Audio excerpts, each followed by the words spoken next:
திருவள்ளுவரின் வழியில் வாழ்ந்து வாழ்வின் உன்னத நிலையினை அடைய திருக்குறளோடு நாம் என்னும் இந்த நிகழ்விலே இணைந்திருக்கின்ற உங்கள் அனைவருக்கும் முதற்கண் வணக்கம்.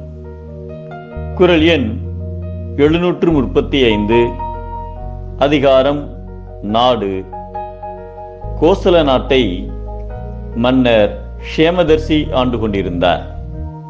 காலக விருட்சிகர் என்ற முனிவர் அந்நாட்டிற்கும் அரசனுக்கும் மிகவும் நெருங்கியவராக இருந்தார். மன்னரின் ஆட்சியில் பல மோசடிகளும் குற்றங்களும் நடைபெற்று வந்தன. மன்னனுக்கு நாட்டின் நிலவரத்தை எடுத்துக் கூற நினைத்த அம்முனிவர் உண்மை தகவல்களை நாட்டு மக்களிடமிருந்து சேகரித்தார். பின்னர் ஒரு காகத்தை பிடித்து ஒரு சிறிய கூண்டில் அடைத்துக் கொண்டு அரசவைக்கு வந்தார். அனைவரும் அறியும்படி, எனக்கு காகங்களின் மொழி தெரியும். இந்த காகம் நாட்டில் நடக்கும் குற்றங்கள் அனைத்தையும் அறிகின்ற அதிசய ஆற்றல் படைத்தது. அதை உடனுக்குடன் எனக்கு அறிவித்துவிடும் என்று கூறினார். அதன் பிறகு ஒரு அமைச்சரை பார்த்து, நீங்கள் அரசருடைய பொக்கிஷத்தில் கை வைத்திருக்கிறீர் என்பதை இந்த காகம் எனக்கு கூறியுள்ளது என்றார்.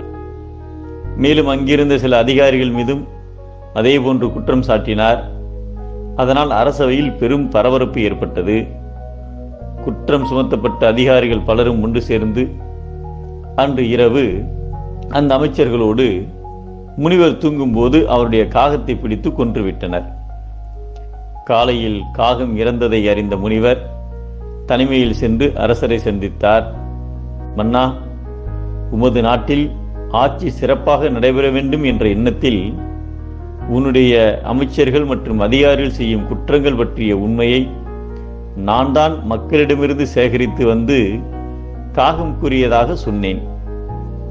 அதன் காரணமாக குற்றம் செய்தவர்கள் இந்த காகத்தை கொன்றுவிட்டனர். அவர்களுடைய அடுத்த குறி நானாகத்தான் இருப்பேன். இனி இங்கு நான் தங்கியிருப்பது எனக்கு நல்லதல்ல. ஆகையால் உம்மிடமிருந்து நான் விடைபெறுகிறேன் என்று கூறிவிட்டு புறப்பட்டார். இதை கேட்ட அரசன், நல்லது செய்ய விரும்பிய உங்களுக்கு தீமையை நினைக்கின்றவர்கள் என் அரண்மனையில் இருக்க தேவையில்லை. நான் அவர்களை விரட்டி விடுகிறேன்.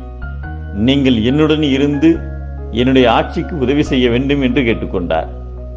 குற்றம் செய்த அதிகாரிகளையும் அமைச்சர்களையும் பதவியை விட்டு விலக்கினார். திறமையும் நேர்மையும் கொண்ட சிலரை அமைச்சர்களாகவும் காலக விருட்சிகரை ஆலோசகராகவும் அமைத்துக் கொண்டு கோசல நாட்டை சிறப்புடன் ஆட்சி புரிந்தார். மாறுபட்ட எண்ணமுடைய பல கூட்டங்களும் உடனிருந்தே அழிவு செய்யும் உட்பகையும் அரசனுக்கு தொல்லை தரும் கொலைகாரர்களும் இல்லாததே சிறந்த நாடாகும் என்பதை பல்குழுவும் பாழ் செய்யும் உட்பகையும் வேந்தலைக்கும் கொள்குறும்பும் இல்லது நாடு என்கிறார் நம் தெய்வப்புலவர் திருவள்ளுவர். தீயவர்கள் உடனிருந்தால் ஆட்சி அழியும், நல்லவர்கள் உடனிருந்தால் ஆட்சி செழிக்கும்